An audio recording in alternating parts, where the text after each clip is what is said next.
Decoration Day. By Norman S. Collins. June 7, 2007. When I was growing up, Decoration Day was a day of celebration in my family. Grandmother Lauer would travel in the country to old abandoned farms to gather lilacs and other wild flowers, and together, with some of her own, to place at the graves of many of her relatives. Many served in the Civil War. Decoration Day was originally celebrated on May 30th. Decoration Day was officially proclaimed on the 5th of May 1868 by General John Logan, National Commander of the Grand Army of the Republic. At that time, flowers were placed on the graves of Union and Confederate soldiers at Arlington National Cemetery. The first state to recognize the holiday was New York in 1873. By 1890 it was recognized by all the northern states. The South refused to acknowledge the day, honoring their dead on separate days until after World War I. At that time the holiday was changed to honoring Americans who died fighting in any war.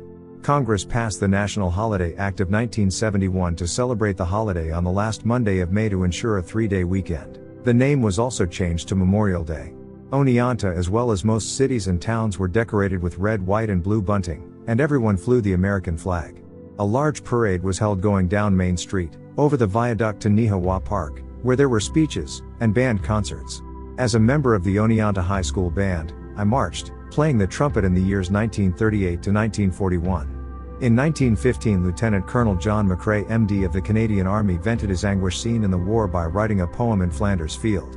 He wrote it sitting on the back of an ambulance parked near the dressing station beside the Canal de Yser. In Flanders Fields the poppies blow, between the crosses row on row, that mark our place, and in the sky the larks, still bravely singing, fly scarce heard amid the guns below. We are the dead, short days ago. We lived, felt dawn, saw sunset glow, loved and were loved, and now we lie in Flanders Fields. Take up our quarrel with the foe. To you from failing hands we throw the torch. Be yours to hold it high. If ye break faith with us who die, we shall not sleep, though poppies grow in Flanders Fields. My mother said she had to memorize this poem, and I also had to in the 6th grade. Traditional observance of Memorial Day has diminished over the years. Many Americans nowadays have forgotten the meaning and traditions of Memorial Day. At many cemeteries, the graves of the fallen are increasingly ignored and neglected. In December 2000, Congress passed the National Moment of Remembrance, which asks that at 3 p.m. local time for all Americans to voluntarily and informally observe in their own way a moment of remembrance and respect, pausing from whatever they are doing for a moment of silence or listening to taps. I am afraid this also has long been forgotten. Many feel that when Congress made the day into a 3-day weekend with the National Holiday Act of 1971, it made it all the easier for people to be distracted from the spirit and meaning of the day. As the VFW stated in its 2002 Memorial Day address, changing the date merely to create 3-day weekends has undermined the very meaning of the day. No doubt that has contributed greatly to the general public's nonchalant observance of Memorial Day. On January 19, 1999, Senator Inouye introduced a Bill S-189 to the Senate which proposes to restore the traditional day of observance back to May 30th.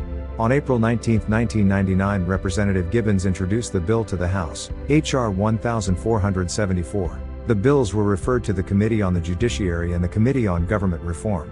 To date there has been no further developments. Norman Collins. Hi, I just want to take a moment to remember those who gave their lives, those who may have wounds no one will know, and also to those who have come and gone before us. I started this project because I was interested in my family history.